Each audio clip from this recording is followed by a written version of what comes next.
The tabletop takeaway. Game mechanics on display. 3 designers share the stage. Pick a genre and we'll play. The tabletop takeaway. Welcome back to the Tabletop Takeaway. I'm Charlie McCarran. I'm Trevor Muller-Hagel. And I'm Ananda Gunratna. And today, our second podcast in the series on asymmetric games, we're going to talk about Android Netrunner.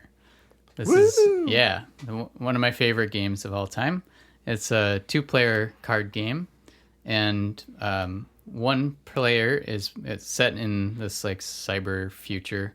Cyberpunk. Yes, and one player plays as a corporation, and the other player is playing as the runner, kind of like the hacker who's trying to get in and break down the corporation, steal money, etc. And it's a deck building game or a deck construction game. So, like Magic, you're building your deck beforehand, and there's a few different factions for each, for the corp and the runner. So you can build your deck, and you can combine the different factions to a limited extent.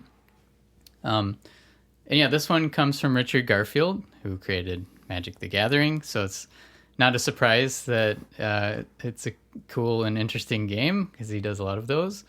But yeah, and I actually got to work with Lucas Litzinger, who was the developer on the game at Fantasy Flight. He was my mentor when I interned there. So yeah, then kind of a fun connection there. And so Netrunner, how it works, the corp is building out agendas. Their main goal is to create these, they're called servers. That's basically space card slots where you're putting secret agendas or other advancements and things, or forgetting all the terms. There's a lot of terms in this game. And that is a key point, is that every different thing, like a deck or a hand or a pile, all has a unique thematic name. Yes. Which, if you just playing for the first time, takes a lot of time to Not figure only out does what it have they're a saying. different name for the game. deck, It's the different game, depending on which if you're player. the corp or the runner. So the corp's deck, for example, is R&D. R&D, yep. And Whereas you have the runner's deck is called... I don't The remember. stack, I The think? stack? Stack, yep. Sounds right. Yeah. And the grip is your hand, and is the your runner, hand. and there's so much. But even though that is not something I would recommend to game designers, it does make it feel a little bit fun. Yeah. Especially in Netrunner, because each of those things matters a lot in terms of the game's what you're doing. So like the runner's trying to hack into these different areas. So not only can they run at your servers where you're putting your agendas. And your assets. Your assets, thank you. Yeah. They can also run against your deck or your hand or the discard pile. Or your archive, which is what the discard is called. Yeah, exactly. So the key thing that this game is really all about is the corp is putting ice, as in like a firewall, Right. a protecting card in all of those areas. And you put that card sideways and face down, and that's this ice, it's called. You want to put a bunch in your deck, because that's basically your only defense against the runner trying to hack into you. And the game is a lot about like kind of bluffing and guessing for the runner, trying to guess which pieces of ice are the most dangerous to go through. Before they're revealed, potentially, or maybe even after they're revealed. Yeah. And sometimes your face down cards that you're protecting with ice are just a complete bluff, or even worse, a trap. A trap. And as I was just watching you two play the game and enjoying a lot of Okay, it. just I for was some. playing Jinteki. And I was playing one of the runners. I don't remember anything very specific, other than I was good at accessing information that was often a trap. Yeah. I was very good at accessing traps in that. Yeah. In that whole thing. And dying. I gave was very Ananda good my at deck that had quite a few traps in it. I think like more than half of the stuff that I was putting down was just traps. Yep. Which, in hindsight, for Trevor's first game, maybe It's not a little tough. But I really, that was the thing that really drew me into the game, is this aspect of like bluffing and having to deal with traps. So yeah. And that corporation, it keeps like getting richer, and there's a lot of things they can do to just make more money. And I think one of the things I stole, one of the pieces of information I stopped, was actually a good thing for society. Like a world food program. Yeah. I'm like, Yeah. oh, great. The one thing I happened to get that was points for me, it was actually not. And, Yeah. Okay, great. But mechanically, the way that I forget what it exactly was called, but it was something to the effect of World Food Program. Yeah. And it's worth 3 points for me if I complete it, but only 2 points for you if you steal it, because you're taking food out of the mouths of starving children. Yep. And I feel bad about that. Yeah, you should. So, yeah, I think the whole. Well, okay. First of all, there's something immensely satisfying about setting up a server in that game, and I do not know what it is. Yeah. But it just you just feel- create your own, a new zone. Yeah, it's just that like- you can protect and It's just like I can just create a new zone, and I mean, okay, I'm really just playing a card down, Right. but it. maybe because it's called a server. too. Yeah, It's like, And it triggers different keywords on cards too, so you're like, it feels like it's a very integral part of the game. Well, it feels like I'm just getting something. I don't know, something for free or something. Yeah. but it's such a nice balance though too, because the more servers you create, the more you have to defend them. Because if you just put a server out and don't protect it, that's an easy thing for the runner to get at. Yeah. Even if you don't necessarily care if he trashes that card. I don't know You if might you care. want to access it to get bonuses for just Yeah. being a successful hacker. Right, yeah, because I could actually get a bonus for just getting through and hacking something if I have purchased the card. Yeah. And it's really interesting to me because it felt like for me the hacker was always hurting for resources, where the corporation always seemed to have a surplus, but then their stuff also cost a lot. I mean, So it's like it was a fascinating economy that was happening. from my point of view, I felt super defenseless, especially in the early game. Yeah. Just because, I've got my what is it? My R&D I have to defend. Yeah. I guess I never actually really had to defend my archive because I never put anything important in it. But then there's also my hand, my HQ, Yep, I guess. HQ. And then there's all this stuff I'm putting down. It's just like, I've got all this stuff. I have to protect it. I need to put down some things I'm trying to score. And, what if he goes for those? Right. I mean, it was nice that I had a bunch of traps. But I think it would have been even more extreme if not for that. Because, Yeah, that really tempered, because we played 2 games. The first game, I think I lost on turn 2 or 3. really early. Because I purchased an upgrade that basically made it so I drew 2 traps from his hand, and that killed me. Yeah. I was like, oh, Yeah. right, okay, got it. Yeah. How damage works is really elegant too. It's like your hand size for the runner is yeah. your damage. Or your health. Your health. So if you get all your cards removed from your hand and then you take 1 more damage, then you die. Yep. But Yeah. it's nice because then you can just on your next turn recharge. Yeah. And you just, I don't know if we didn't say it, but each player has a certain amount of actions to spend each turn. I think the corp has 3 and the runner has 4. That's right. So Yep. the runner always has more actions they can do, but it just feels like you actually have less than what the corp has going on. Yeah.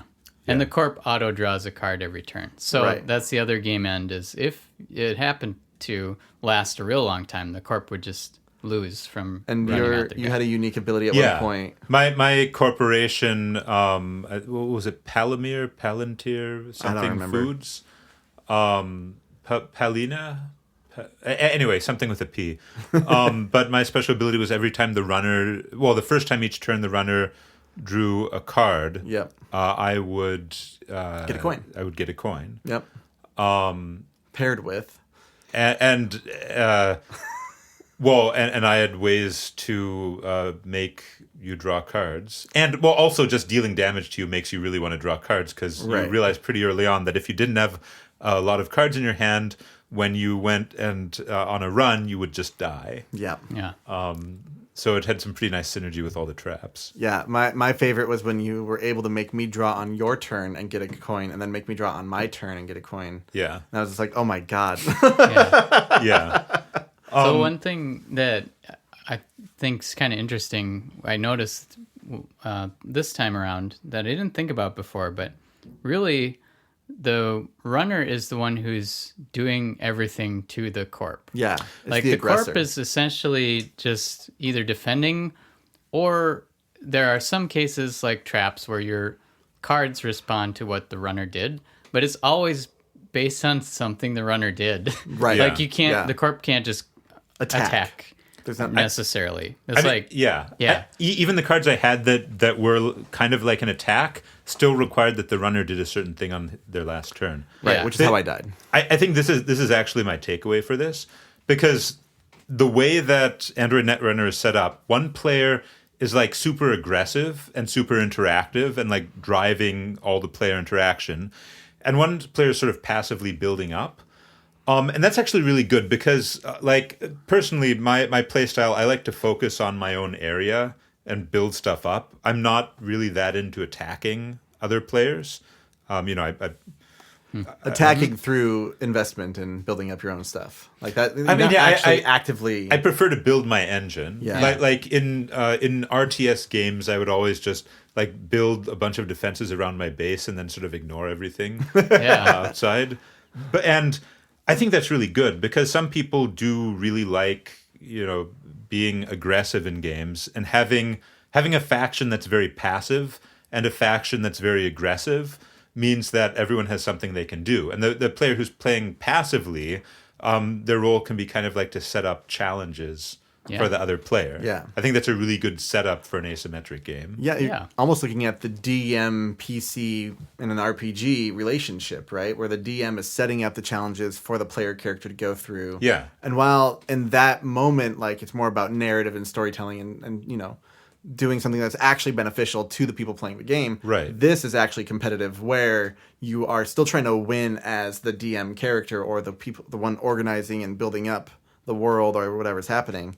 And there is a lot of good tension between those two. Yeah. I absolutely agree. And Android Netrunner is 2 players, but I can imagine if there were more players, you could, still have one or maybe more players setting up challenges for the other players to approach in different ways, depending on their asymmetric abilities.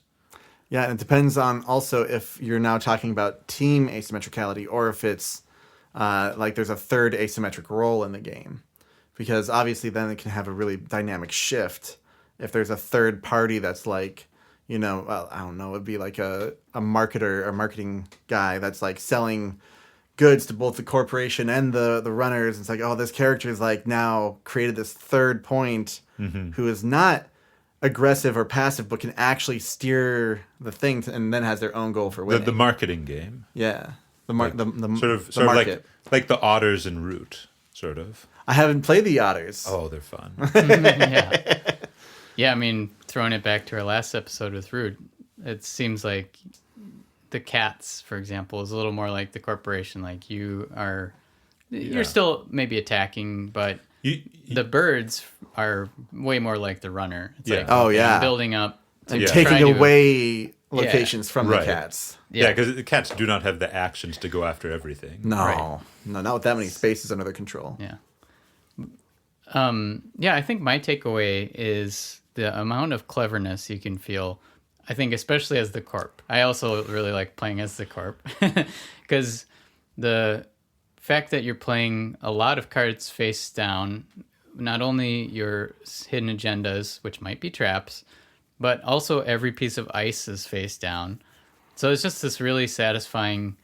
I've found that when I design games, having face down stuff that you played and then reveal, like Hidden information, like, and then and Four Humors is one of my first, and it's still very satisfying for my brain because you just feel so clever when you flip it up. Oh, and you did the thing. Oh, yeah, and sometimes it's funny because you can't pay for the ice you put down, but it's still there as a bluff. Right. And And if it's the runner there. comes Maybe you at- could use it in the future. You don't know for sure. Yeah, and the runner comes at your ice, and they're like, "Do you want to res it, meaning pay for it and flip it up, Activate, activate it, flip it. and you're like, no, I think I'll save it for next time when I actually have enough money. But yeah.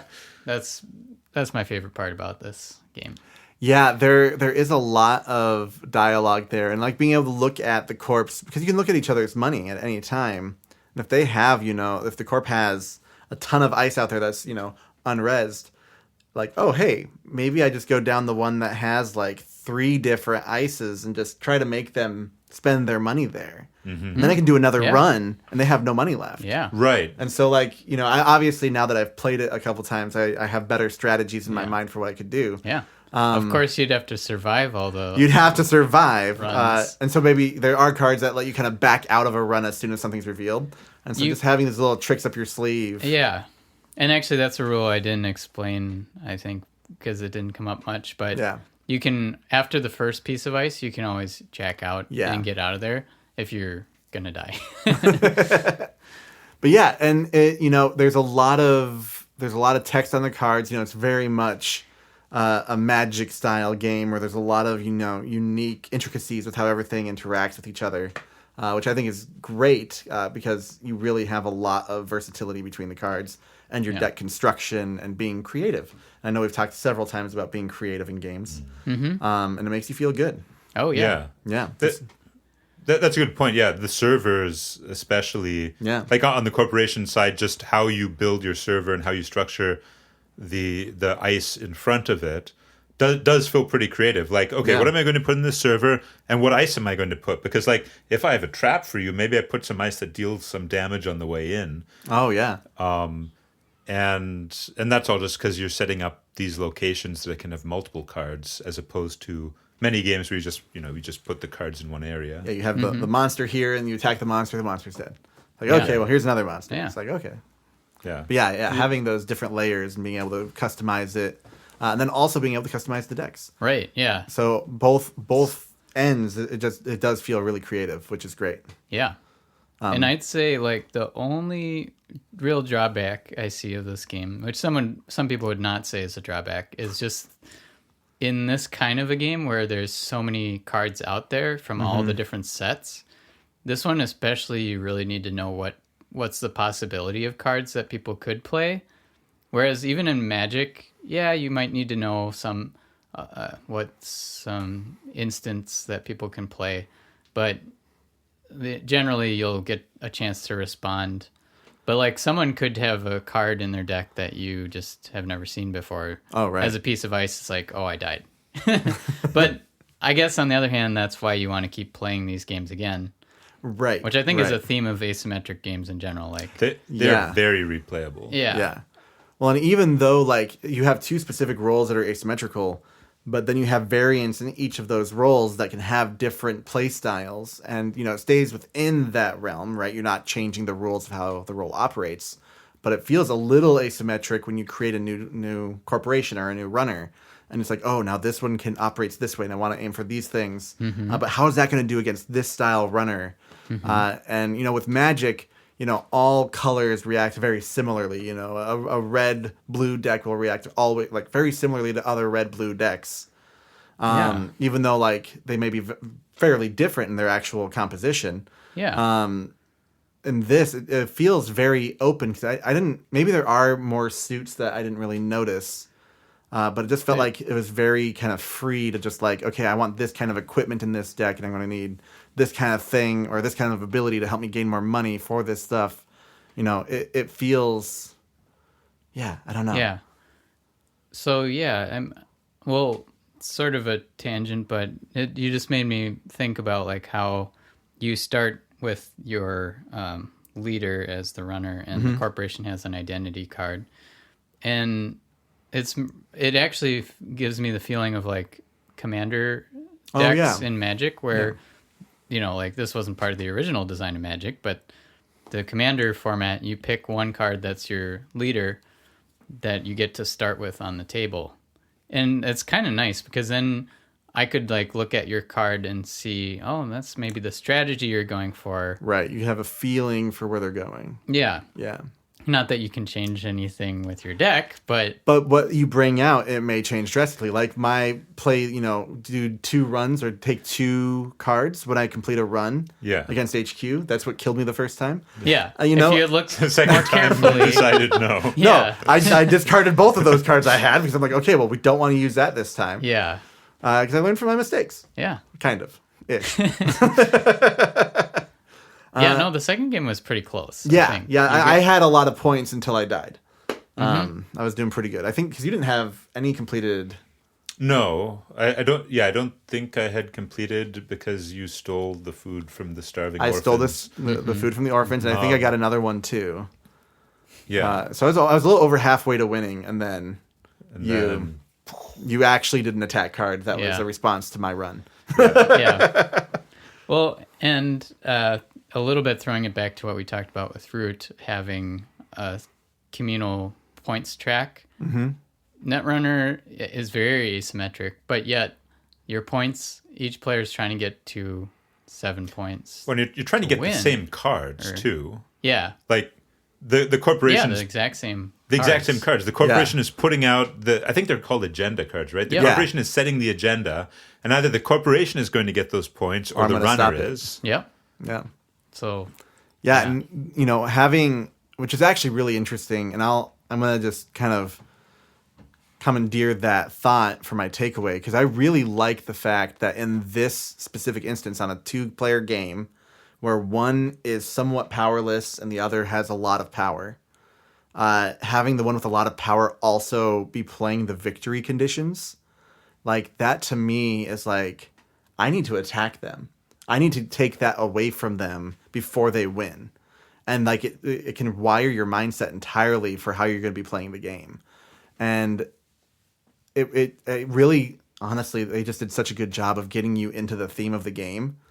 Yeah. 'Cause I felt like this little, like, I had like my kit gear, I'm like, oh, but I gotta be careful about how much damage I'm going to take. So I'm going to make sure I keep my resources in track. It's just like, oh my God, I'm not thinking like a hacker because obviously I don't know how to code, but like I am thinking about like how to sabotage this company and how to find the weak points and where is there going to be traps. And I'm like, oh man, I'm actually Sort of thinking like a rebel or thinking Yeah. like an insurgent. Yeah, I'm engaged in my role, which is a great thing. So yeah, I think I'm going to piggyback on my route a little bit. And when you have the perspectives, make sure that the perspectives really engage the player in the role that they're taking on and really like flesh that out as much as you can and make it feel like you are in the role. Because then you can leave that role behind and adopt the other side or a different side. And it's like, oh, wow, that feels way different and really interesting. I really want to try that role now. So you can get the full experience of the game. yeah, Yeah, that'll be my takeaway. that's a good takeaway. Yeah. Any last thoughts on Netrunner? Fun game. Thanks, Charlie. Sure, yeah. Thanks. I'm glad I got to bust it out again. Yeah. We've been talking about it, I think, since like day one. Just Probably, about. Like, 'cause oh, it would be I great knew to I do wanted to talk Netrunner. about it at I will some figure out a time. Yeah. Okay, great. Yeah. Well, with that, that wraps up our episode. And tune in next time, and when we talk about The Great Zimbabwe. Bum, bum, bum. Hey, thanks for listening to The Tabletop Takeaway. This podcast is made possible by listeners like you. So please tell your friends and visit our website at thetabletoptakeaway.com, where you can suggest games and mechanics for us to cover next on the show.